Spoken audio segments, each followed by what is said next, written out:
Did you guys see the whole Twitter thing with Taliban and Trump and all that kind of trending? Did you guys kind of see their position? Why don't we start with that since we're already on this topic here, and then we got a lot of other things to go through. Just some stories for folks to know about that we're going to cover today is the Elon Musk receiving $6.7 billion in compensation in 2020, 11 times more than the second highest paid CEO. OnlyFans grows revenue 553% during pandemic. Both Dom Zenner and G have some comments on that.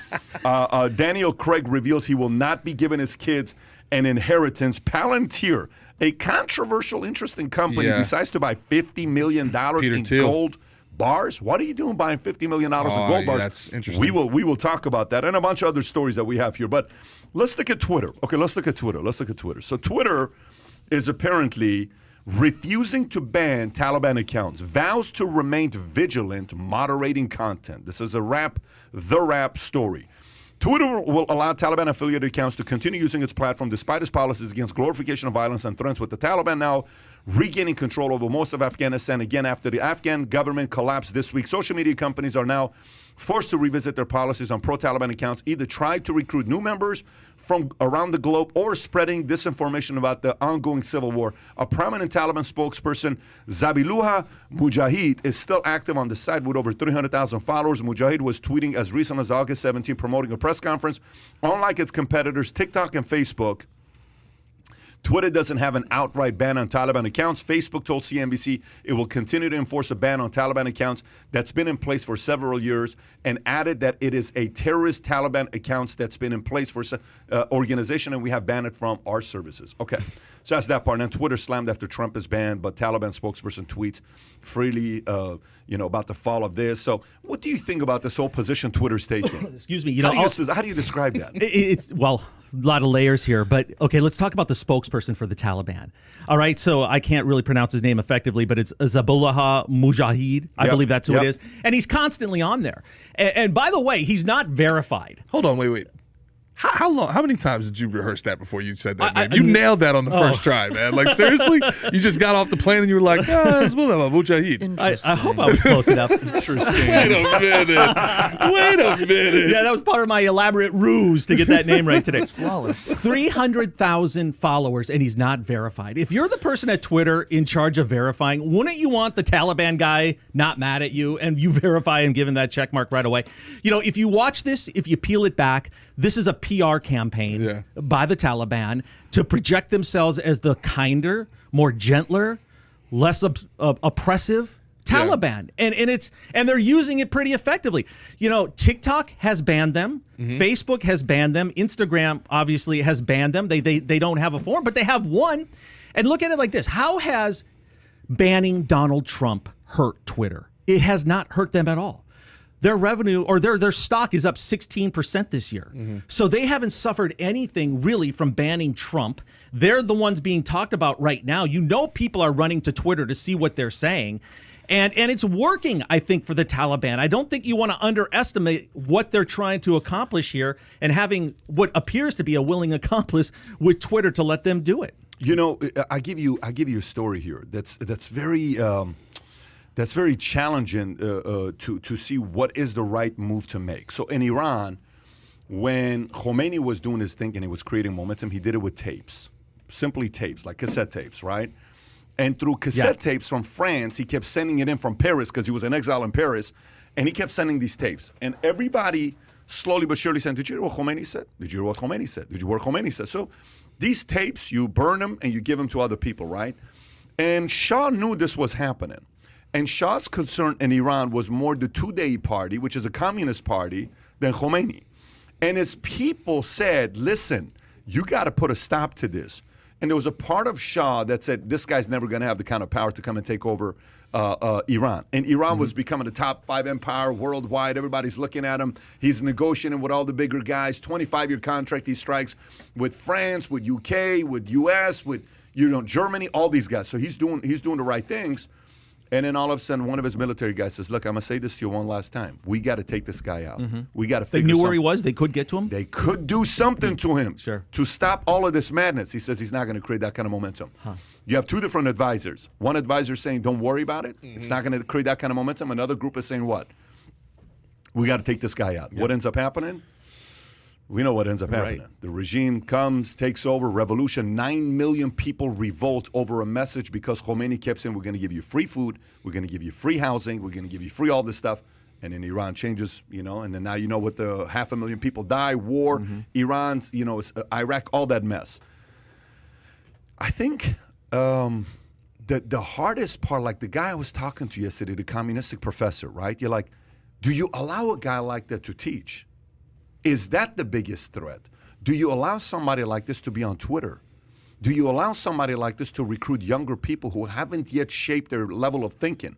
Think about you at 16 years old, 17 years old. Think about what moved us at 16, 17, 18 years old. How easy it was for us to be manipulated by somebody, right? Some of us are stronger than others, but to allow people like this to be on Twitter, I mean, what are you doing? I think you should. But you have to make sure if you're going to allow him to be on Twitter, you have to allow somebody else to be. Which you is can't Trump. well, fine, Trump, anybody. I've been kicked off Twitter 4 times. But here's the question. 4 times. But here's the question. The Taliban's still on there. Here's the question, though. I don't know about that, and here's why. Because to me, go to your kids. Let's just say you got kids. You're 45 years old. You got 2 kids. Sure. Okay, Gerard, Heron Michaels. Okay, you got 2 kids. Are you okay with your kids kicking it with anybody? Yeah, I think so. You sure? I don't have kids. It's hard for me to say. Okay. Gotta have that respect. Are you okay with your kids kicking Absolutely it with anybody? not. Why not? Because Why not? I'm actually opposed to him hanging out with some of his friends. I've identified people that I don't want him being around. But why not, though? Because bad judgment, that other person does stupid things, you could be involved in it. At what age are you comfortable? First of all, you don't have a choice at a certain age. Yeah, but right. At what age are you like, I can't do nothing about it? You know what? I hope I'll always have the relationship where I'll have that sway Influence? with them, Yeah. and I know I will. But, at the age of 21 or 20 or something, when you don't have day-to-day contact or whatever, you're not paying everything. Someone's going to be able to go Yeah, out there sure. and say- And I, But that- you just hope you trained him right. Tom, man, if you've raised your kids right, what if your kid can be the positive influence in that other kid that you don't like? That's not my responsibility. Yeah, but I would rather protect him from something that is not his fault. You that can't could happen. insulate him from ideas. No, but it's a wide open world. By the way, I agree. Okay, here's a random question for you. At what age did you see pot? 12. Okay, at what age did you see pot? maybe 15 because I grew up in the Stone Ages. Okay, Yeah. so I'm the same age, 12, 13. Yeah. At what age did you see cocaine? 14. 18. At 18, you Yeah, saw cocaine. right when I got to college, Okay, yeah. at what age did you see a person getting freaking trashed, hammered, dragged, like absolutely lost their minds because of how drunk they were? 14. Okay. Yeah. Late teens. Late teens. For some people, it may be different because it could be your parent, right? Because some people say, See it 2 every years day. old. That's Yeah. how, my mom or my dad. But I get what you're saying here. But here's 10. my point to you. The point I'm trying to make to you is eventually you're going to see it. Yeah. How old were you the first time you saw somebody pull a gun? How old were you the first time you saw a stabbing? Or have you seen somebody die? Have you seen some of the things are going to happen?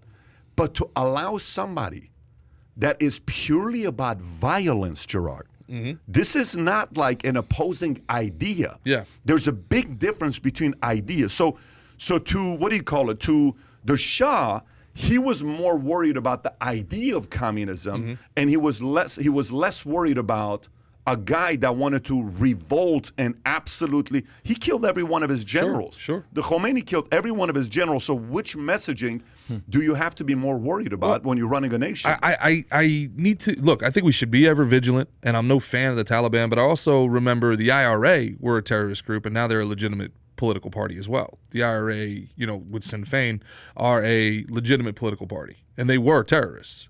They absolutely were, and they were murdering terrorists. But to them, they were freedom fighters fighting an oppressive regime. I'm not pro-Taliban, and I find this world we're living in so crazy that the week started with the Department of Homeland Security essentially describing me as a terror threat, and then I'm listening to the Taliban spokesman. What do you mean describing you? Well, the Department of Homeland Security put out a terror threat. Who is a high terror risk? People who are skeptical of COVID measures, people who love America, and people who are use the word patriotic, and people who have deference for the 9/11 holiday. Those are all. They was on Lester Holt. You saw that? Did you see that? Yeah. I'm so they basically described me. I'm like, holy crap. Check. Yeah, I'm like, what? And then that's on NBC Nightly News. That's how my week begins. Now my week is ending with me listening to the Taliban spokesperson give American companies a lecture on free speech and be right about it. Yeah. And I'm like, wait, so my week started with the Department of Homeland Security and it ends with Taliban. Like, whoa. What message? What are you okay not like saying? Is there something for you to say, I don't think that's cool to allow on Twitter or anything else? I think the market of ideas, I believe in humanity. I believe in the invisible hand. I think that we don't need laws telling people not to block the exit if there's a fire, because there's a fire, people will leave the exit, right? I think that the way you stamp out extremism is by shining a light on it. I think that you don't have to amplify one voice or another. Extremism to me is cancer. You talk about Khomeini, I would have said take him out. I would have said 100. And this is the problem I have with my libertarian friends, and this is where they get after me. I don't believe in the non-aggression principle. I don't. I think counterpunching all the time is stupid. I think some things you have to get in front of, and you can save a lot of people. Okay, you cannot negotiate. There's a part of that that's contradictory, though, isn't it? Based on what you're saying, because Why? If that's what you're saying, isn't it good to get ahead of something like this? Isn't it good to get ahead? Let's just say this guy that's got 300,000 followers, he converts one guy that's more aspirational than anybody else, and he becomes the next guy that costs 1 million lives. Can't we get ahead of it? But just to complete that thought, that's a great point. But you said it yourself. Khomeini was banned, and that made him more popular. He went underground. MAGA isn't gone. It's underground. It's not just because Twitter exists because, frankly, Republicans and conservatives fell asleep at the wheel and they didn't compete in tech. There's no question. And they didn't compete in education. 20 years, yeah. The fact that there's no place for these folks to go, it's not the left's fault. The left out-competed and they out-innovated. It's the right's fault. I don't think that's it. So, hey, I would say this. Don't underestimate the Taliban. This is pure propaganda for them. And I'm not so worried about an average person falling for this. I'm worried about mainstream media buying into this crap and then continuing the narrative that the Taliban has changed. And these guys are smart. And let's also remember one thing. They're not a government, all right? They are not a government. They are extremists, radical Muslims that have taken over a country. U.S. government is right now negotiating with the Taliban to let the troops be released. U.S. is negotiating with the Taliban right now to allow the translators to be released. I mean, U.S. is negotiating right now directly with the Taliban.